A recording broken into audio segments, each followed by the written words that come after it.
September 1st, 1939. Hitler attacks Poland from the west. Poland is desperately resisting the Nazis. But then, on September the 17th, Poland is unexpectedly attacked from the east by the Soviet Union. Действия, которые совершило советское руководство, отдав приказ о вторжении на территорию Польши, согласно всем нормам международного права, не могут расцениваться никак иначе, как, так сказать, совершение агрессии. The Luftwaffe's bombers were attacking Polish cities, and the Soviet radio transmitter in Minsk guided them to their targets.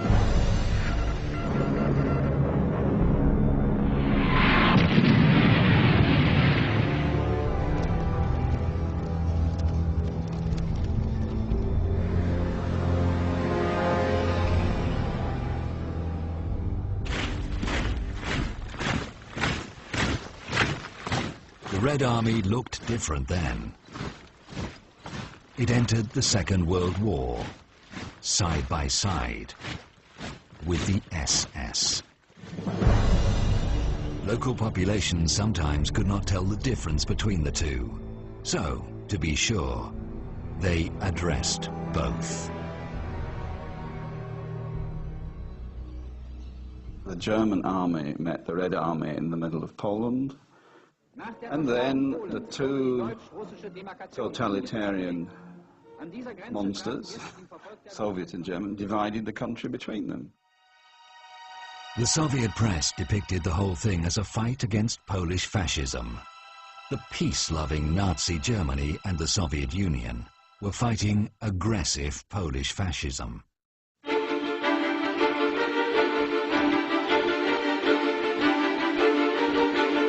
What the world did not know was that both dictators had agreed on more than Poland.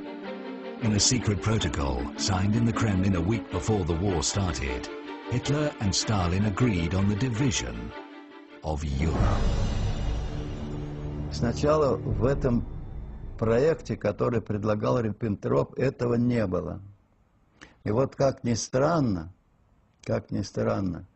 инициатором составления вот этого тайного дополнительного договора был Сталин сам. А мы отрицали, понимаете, потому что он настолько, как говорится, агрессивный, что это не к лицу коммунистической партии, отрицали, что не было такого до последнего дня все время отрицали. By this secret protocol, Hitler gave the green light for Stalin to occupy a number of European countries. The first on the list was Finland.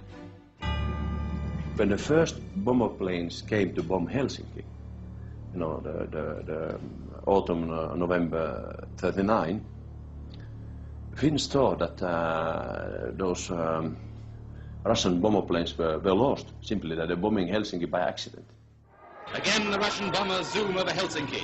Again the proud city is shaken by the roar of destruction. Just feel your own heart beating faster as you see the buildings falling under the impact of the bombs. Moscow labeled Finland a fascist regime and launched a massive ground attack.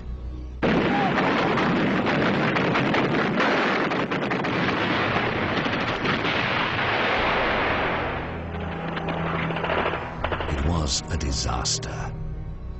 Russians lost 1/3 dead, frozen and wounded. Tiny Finland was miraculously holding back the world's largest army. But it was at an enormous cost.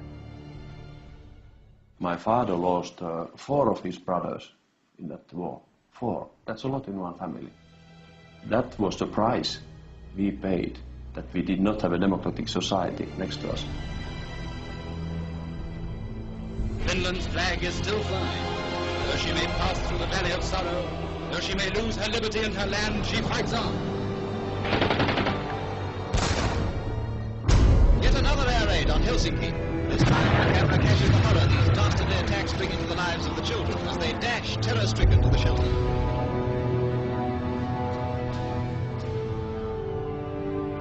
people cowering against a wall for safety from aerial death. This is the mark of warfare against women and children. As the Russians retreat from the Arctic villages, even if they can't win, they can still burn and destroy. For its brutal aggression against Finland, the USSR was expelled from the League of Nations. The Kremlin's rhetoric about a fight against Finnish fascism was not taken seriously. Only 3 countries had previously been labeled as aggressors by the League: militaristic Japan, fascist Italy, and Nazi Germany. Now they were joined by the Soviet Union. In Europe, the Soviet Union had only one ally left: Hitler.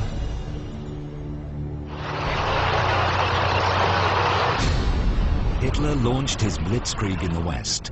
Nazis occupied Denmark, Belgium, Holland, Luxembourg. Norway was invaded with the direct help of the Soviet Union. Stalin provided the Nazis with a Soviet naval base near Murmansk, from which Hitler launched his attack on Norway. Когда было принято в Берлине решение о прекращении использования этой базы, то было направлено соответствующее благодарственное письмо адмирала Рейдера наркому военно-морского флота Кузнецову с выражением большой благодарности за услуги, оказанные германскому военно-морскому флоту. Stalin wrote to the Nazi Foreign Minister Ribbentrop, "The friendship between Germany and the Soviet Union was sealed by blood." Apparently, he meant the blood of the Soviet and Nazi victims. And friendship it was. Soviet and Nazi officers were meeting and discussing the progress of the war. This is December 1939. The progress was good, and the prospects looked even better. There was reason to celebrate.